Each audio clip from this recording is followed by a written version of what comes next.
So,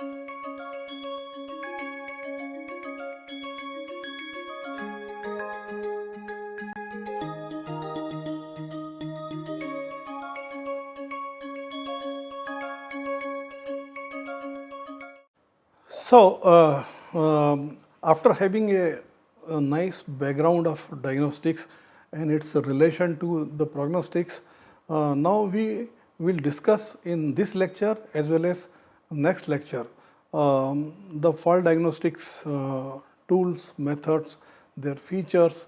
So, part A is the scope of this lecture. Let us see. First, we will see that it is pretty important to understand requirement of system approach to fall diagnosis. What a system requires in the context of fall diagnosis.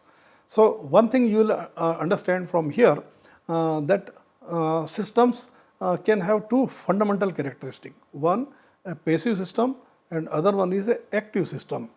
Passive system could be like electronics by and large, and then for mechanical system it could be piping, and then it could be joint, gaskets and all. So they are, but then they require diagnostics, how they fail and how, when they fail, how to correct it, those kind of. So diagnostics doesn't apply work in isolation. We have to have a corrective mechanism or written procedure to implement the diagnostic. Then we take the second category, active system, diesel generator. Then we have centrifugal pump. Okay, we have a compressor. So these are active systems. That means there is a relative motion between the two parts. So one thing which is pretty clear about these two modes, passive systems, they fail less compared to active system. Why? Because there is a relative motion between two mechanical parts, or there is a mechanical motion. Pump is operating, so bearing is rotating, so there is a relative motion, and then they consume the life in terms of wear, in terms of erosion. So life consumption approach of physics of failure model that apply over here also. If we have an electronic system, they degrade at material level, okay, and their melting part thing, like in electronics, let us see metallization. Metallization degraded by either humidity or temperature. Of course, there is a passive layer which is protecting this thing from humidity and humidity, but temperature is something which is built in there. So high temperature, so that's why they are tested at, and diagnostics is done at high temperature, how this passive layer will fail and all. And then so once we know that there are areas like for a civil structure, even for civil structure, dam. For dam also, prognosis and diagnosis is required, because how the dam is going to fail, or the crack used to develop, what kind of crack will develop if there were in between metal components embedded into the concrete, how their corrosion will occur and it will fail. Before we commission these systems, we should have a complete idea, and accordingly we should have provisions also, online or offline testing. So these things, surveillance test is the thing which is done for even passive components also. A sensor is put there, and then whether it is seen normal signature, you have those signature with you, it is compared with the abnormal, the moment any abnormal signature is found, then investigation starts actually. Now fault diagnosis techniques, there are many fault diagnosis techniques which are there, but in this lecture we will be discussing about FMEA, failure mode effect analysis. There is a family. In that family, FMECA, FMMECA, FME, only FMEA also, and then we have failure mode effect and diagnostic analysis. So this is a special thing which is very relevant to this lecture, and this will be covered. Root cause analysis is a very elaborate technique, and it will be dealt with in a separate lecture. And then we have a naive based approach. It is basically a Bayesian methodology where we have priori, posteriori, and evidence, and based on that we built our diagnostic module. So, what are the requirements of many of them have been discussed, if I am talking at the system level, I should be able to identify and prioritize my diagnostic requirements, because that will be, I'll be able to do when there is a quantification of this. Which system fail more, which system fail less, which system is safety significant, which system has a relevance to reliability, and that will tell us which is more important, and so also a prioritized list will be formed. Okay. Then machine learning approach that we have to devise, because if we have to draw inference, if something has gone wrong, what is the inference? That means what action, first what has gone wrong and what action to follow. And then the scope of the analysis, how detailed you want to do it. Again, it will come from identification and prioritization. Only important things we have to do, and remaining things we can take it to the corrective mechanism as and when they precipitate actually. And for doing all these things, we should have a quality assurance program. It's a key to having a good diagnostics framework at the system level actually, and where if you look at it, the diagnostics are basically in the plant. Even though machine learning approaches are not there, they are there as part of surveillance, area monitoring, okay, and then control room monitoring of the process parameters. Sometimes what is wrong with the equipment, it is reflected in the process parameter. Okay, like suppose if the pump is not well, it will reflect into flow and pressure. So that signature alone, even if you don't have a diagnostic provisions there, will be informing control room. And then safety should be overriding matrix. So for diagnostics also, what is safety or whatever the risk components are there, they will precipitate on top, and we know that. If we cover some higher priority 20% component, we will be addressing 80% risk actually. And we will have one method on this actually in this lecture itself. And then human error root cause analysis. Sometimes even humans become the subject of the discussion or diagnostics when any failure occurs. For example, if there was a spurious oil tank available in the plant, lubrication tank, and quality assurance was not up to this, so quality also has come into picture. Or if the spurious oil mixed with water or somewhere, because if it has entered, and if we make up that oil in the bearing using the same oil collected from the tank, so there is a potential for common cause failure. And it is our duty that before adding the oil, or as a human, to check its color, its viscosity. Even in the bullseye, you can see if there is some contamination, bubble formation, or some sort of a foam formation, that will tell us. If we ignore that, then only component fail. Cause and effect. We should be able to relate it should be documented. Actually, let's imagine there is a document which gives about the passive component and active component fault. Probably this forms part of training. How a component will fail, how failure will precipitate, and finally they lead into some sort of consequences. So if we do not have a quantified data, even a qualitative data should be enough. But nowadays we have this fault tree, event tree, and this kind of risk assessment or reliability assessments are performed at the plant level. So quantified data is also available. If not, if a plant is at design stage, then you go into generic source data. At least you make beginning, and maybe another couple of years or 10 years or so, your data will become dominating in your database, and it will be reflecting your own plant's characteristic. Common cause failure, I would say, is the thing one has to watch because it kills redundancy. Redundancy is provided to save the plant from single component failure. So redundancy first, let's say 2 out of 3 voting logic has been implemented. That means first component fail, nothing will happen, plant will keep operating. But if the second component fails, then plant has to be shut down. So, but then what happens if common cause occurs? All the 3 will fail, or even if 2 fails, we have got into the failure criteria. So one has to save. And online sensor data equation and analysis.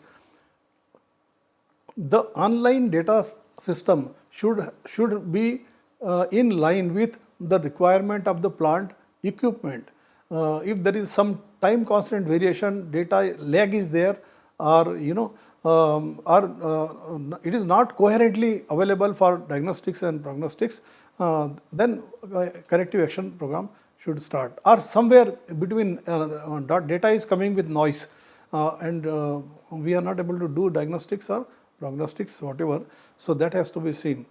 And let us understand that there is a reasonable overlap between diagnostics and prognostics, because prognostics also I cannot implement though I am tracking a parameter, but that tracking of parameter has been indicated by diagnostics, that which mechanism out of 4 mechanism is dominating, which one should be monitored, which one is a follow-up, that we need not monitor. So all those plannings are done, and then only it will be called as smart diagnostics and prognostics.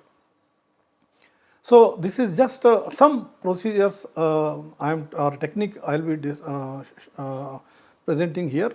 So yeah, if you would have heard about it, the diagnostics and prognostics, their birth, especially in engineering domain, conventional domain, it has started with the entry of the component onto the shop floor and their operation.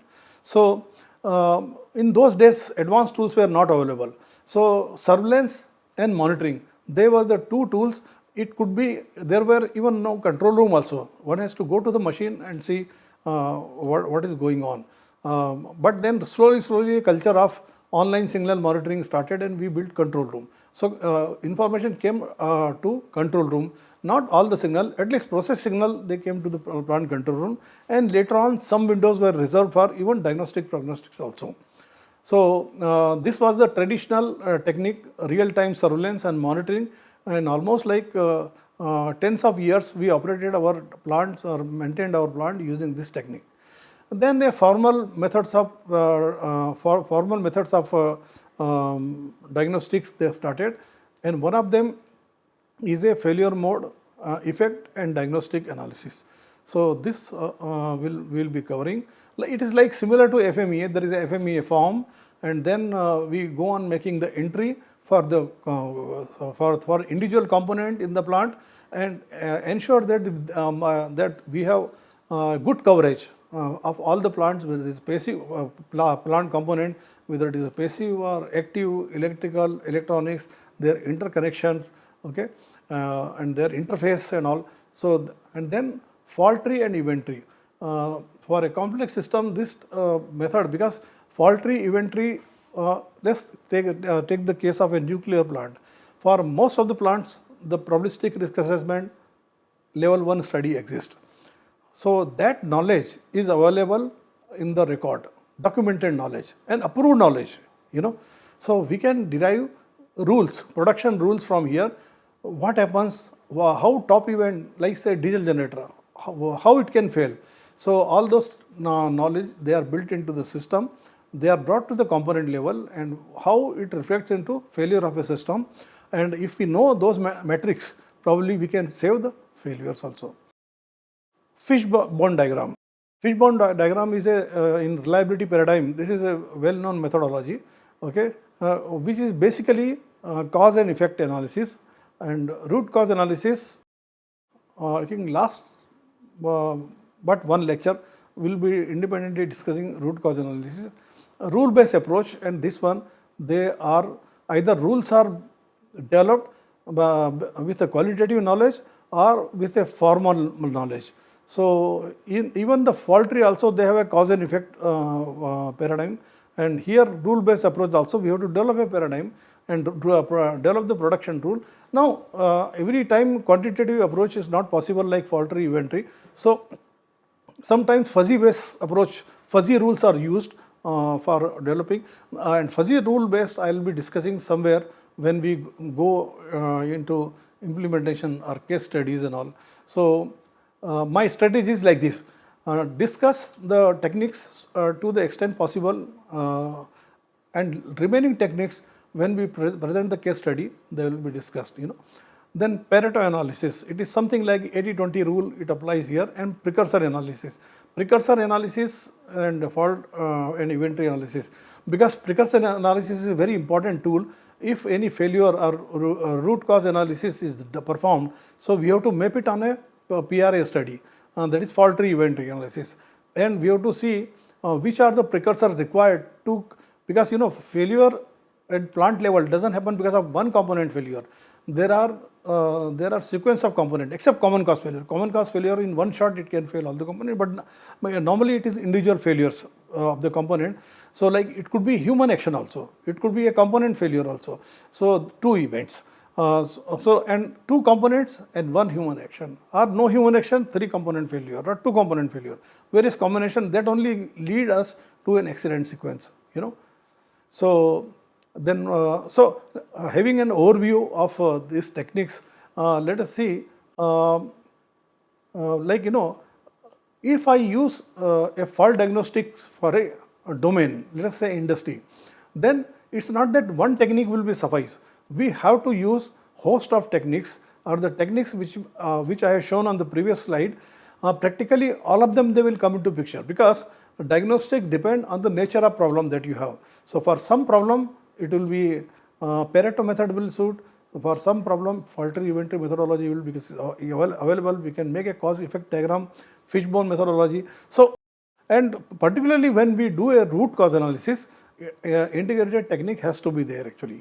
So and then if we say that, then accordingly, so look at the flow chart, and I think this will give us a chronological order of implementation actually. So incident failure definition. Before we think about a diagnostics, we should know what we are trying to do, what failure we are really concerned, what machine we are really concerned, and the failure definition is available with us, or along with the background information. This is very important, because this will only drive the other following steps. And then data and information collection for whatever fault we are doing, and then ensemble of diagnostics toolbox. This is very important. Practically whatever we are discussing, all of these things will come into the toolbox, and we will apply each one of them looking at the machine type and the power of that particular tool that we want to employ. So that will give us a machine learning model for this thing. And for what will feed here, whether it is diagnostics or prognostics, will feed pattern, failure pattern, I would say, or for prognostics it will be a prediction pattern that we have to. Pattern means which are the 3, 4 or nth component, nth signal that we should feed, and their vectors are there with us, which goes up, which goes down, which goes to what rate, and like that we form n number of patterns for each of the failure. So that now we have done that. So deep learning model is there. So machine learning is done, now deep learning model, that means artificial neural network comes into the picture. And then final step is identification of failure pattern, and if we do that, this input can go to prognostics, or it will go definitely. If we are trying to perform, it will become a valuable source of knowledge for prognostics also.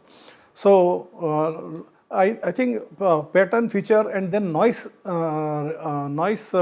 reduction, these are the tools which will be called as pre-processing of the information. And finally we have input for prognostics, and for own learning a diagnostic methods also. So now what are the modes of diagnostics? It could be online, it could be offline, It could be in between. That means we put our chart or recorder for a couple of hours or a couple of minutes on the machine that we are trying to monitor and do the diagnostics. So online, offline, and online it is basically condition monitoring, we call actually. We are monitoring the health of the machine on perpetual basis. Okay. So the scope of diagnostics will be and limited prognostics. So diagnostics tell me what is happening and tell me what is going to happen. That means how long I can depend on this particular machine or subject component. Then capability of which we deal with is provision to support failure management program. So till we are in the diagnostic domain, we can say failures are happening, but when we go to the prognostics, we can say failures may not happen, because we are having a prognostics, and before the failure actually occurs, it is not translating into catastrophic failure. Degradation is happening, and I am monitoring and I am giving you remaining useful life. And what are the things required? Tools and application software. In probabilistic modeling, one software is there, like if I want to perform the diagnostics using fault tree, event tree, there are formal tools that are available in the open domain, and they are called PSA software, which provides an ecosystem for doing complete modeling for risk assessment. Finite element analysis. Why finite element analysis? These are the tools which I am referring to when I go for either diagnostics or root cause analysis.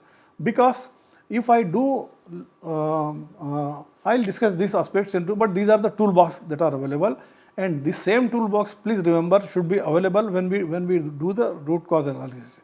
And then human factor modeling. Without human factor consideration, we cannot say any diagnostic is completed or not. So plant simulator, reliability labs, PHM prognostics and health management labs you can find in elite industries or elite R&D institution and condition monitoring lab. Expertise. Without expertise or domain knowledge, we cannot do a good diagnostics. Okay, and a good diagnostic means less failures, less interruption, more safety. So the knowledge is required in this area. Okay, and then resource. What actually plant policy should be there for diagnostics, a diagnostic document. So it will become into training also. So for any component or equipment, when we are talking about, we will talk about the diagnostic module also. Okay, and there should be a simulator which will be simulating all this, training people in this area. For example, pump. For pump, what are the diagnostics they are required? If it fails, what happens? If its failure has to be avoided, what are the models and methods that are available in the plant, direct or indirect signals that are available in the plant, and then templates should be there for guidance and follow-up. And training checklist should cover all these things. So it becomes a plant policy actually, and we become robust before a person goes to the field or a trainee goes to the field. Trained engineer goes to the field, like healthcare, he knows the equipment, how diagnostics has to be done, and how it knows where to limit the scope and where we have to extend the scope for elaborate testing and analysis. Now let us see this FMEDA, failure mode effect and diagnostic analysis. This is a framework which is dedicated to diagnostics only. Okay. So you know, FMEA is a family, and I mentioned FMEA, FMECA, FMMECA, FMEA, FMEC, a criticality analysis and all that. So there one family is FMEDA, diagnostic analysis. Therefore, procedural elements include the flow chart, procedural aspect, data collection, systems. These we have discussed in the flow chart that we saw in the previous lecture. The focus in this section will be on a specific aspect related to diagnostics and prognostic. For example, requirement of tools and methods will be reviewed in the context of mechanical systems. Okay. Availability of diagnostic template for specific category of components should be available as part of training and qualification. So let us see this FMEDA chart. In fact, in literature there are many formats that are available, but I thought a format which I can consider for this lecture. So this has been adopted from the available literature. Mostly its features are same like FMEA, except that FMEDA will have a diagnostic module over here. So let us take the case of if I have to discuss this chart, it is better to understand with a case study. So this chart is, first we have to write the system's name, analysis name, date, and analyst who prepared it, and then approved by. So that means it has got that administrative flavor into the plant. Then motor operated gate valve emergency injection light. We discussed this emergency injection, fire emergency injection system. Okay, so its failure. Now failed to open. That means when it was mode of failure was valve, motor operated valve, a valve which is operated by motor. Valve could be operated by air operated valve they are called, or manual valve which are having handle they can operate. So we are discussing here motor operated valve. And what we found, the incident was failed to open or failed to close. These two modes are there, failed to open and failed to close. These are the modes which are relevant for our analysis. There could be other failure also, leakages across the wall or any other thing, but we are discussing on two, and what we are chosen is failed to open. For injection we require failed to open. And what happened? Potential failure effect, injection failure. A valve which was supposed to open and provide the water inventory for firefighting, that failed because injection failed. Okay, severity level very high. Of course, we are dealing in a safety incident. So, and then direct cause was control failure. Valve did not open because there is a control failure happened, and valve remained, the motor did not start actually. Because it was a motor operated valve. So control failure. Occurrence, it doesn't happen normally. So it was a low level occurrence.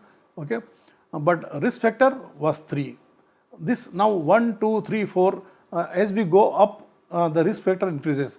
Since it was related to safety system, fire water, it was high. So it was safety significant. And then diagnostics, interlock malfunction. Now this itself will take a book or physics of failure study, why the interlock failed. One way outcome is interlock malfunctions or interlock failed. But why those interlock failed? What is interlock? If I talk on electronics, it is a relay interlocks, relay based interlock. If it is solid state electronics, we say transistor malfunctions. Okay, so that means we have to go to the physics of failure study, and this title alone one can invest right from 2 days to 1 year why it failed, and a solution has to be found so that this doesn't happen. So it doesn't remain limited to this chart. There are, for everything there is a one supporting cases. I'll show you the next slide. And the corrective action, failed relay replaced. So simply relay was failed. But why that relay has failed? Was it aging, or was it some solder joint had failed there, or was it that some induction effect happened, or some electromagnetic waves they interfered with this operation, something. So we have to go into the detail why it had failed, and we have to perform a complete diagnostics. So just to understand the work that goes on behind the scene, for each column there is a work which is there actually. So let us say, so if it is column number 1 that I have to fill up, okay, requires backup information like type, design details. The moment a failure happens or failures that we are happening, we have to discover the procurement thing, then the literature available on those failure modes and all that, okay, specification, and my plant specific details. What is the accumulated experience? Is it happening frequently? So these are all part of the diagnostics.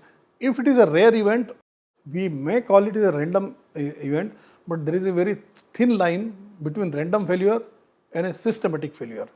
Okay. So initially it is better we assume that it is a systematic failure. If we don't find that we are giving disproportionate time to investigate, then we consider that it is a random failure. Okay. But we have to keep a watch. If it repeats next time, then it is not a random failure. It is a systematic failure. A fault which was quality related issue, it was a fabrication related issue, it was human error, it was a design, it was to carry certain current, but it was carrying more current at the site of failure. So all those things have to be investigated. Then only we can say we are approaching towards a fault free ecosystem. Now item number 2, mode of failure. Information on the mode of failures. It is leakage, stuck open, stuck close. Okay. So relay, if you are talking about. So why it got stuck up? That means it remained in stuck close condition or it remained in stuck open condition. So is it that the contact resistance has increased due to corrosion or oxide layer formation? These are deeper points actually. Unless until we do a root cause analysis, we will not be able to tell. But we have to find out why it has happened. Then third one was the consequences should be provided, like effect on component. So any failure, whether it is remaining local, the component failure itself, or it is going to the system which is a part of the plant, or at plant level. Plant level means the plant will be shut down due to this irritation, or plant may not be shut down when it was required to be shut down. It becomes a safety case then. Okay. Based on the plant safety and reliability characteristics, there can be a severity level like insignificant, low, medium, low, high, very high. So that categorization, even if we are not able to do it quantitative level, we have to do it qualitative level, and so that the highest significant failure, they are on the radar for monitoring and diagnosis. Now column number 5 is direct cause of failure. Here we are talking about relay failed. Okay, we changed the relay, we started it, but that is a direct cause. What has caused it? Is it that temperature, humidity in the plant which has gone high? Is it a degraded component that? So all those things, they are called root cause analysis has to be performed for those things, and so that if that failure should not recur. Occurrence level based on qualitative, quantitative, medium, high, low. So if you look at the literature available, either they give a 1, 2, 3, 4 that categorization, numerical integer numerical category, or they will say high, low. So it is like imprecise attitude. But then if we have the data, how it failed, how much time, so it's a reliability, then we have a superior information available on this. Okay. And then deeper level analysis, machine learning approaches are required actually, and the management action form part of it actually. So in this week, we saw the background of diagnostics, how it has evolved, and how FMEDA we were able to model it. Okay, and then diagnostic techniques we have indicated in this, but remaining techniques we will discuss in the next lecture. And root cause analysis will be, which is the most important one, we will discuss in the next lecture. And then format that we have discussed for FMEDA, like other analysis also, they will have their own documentation.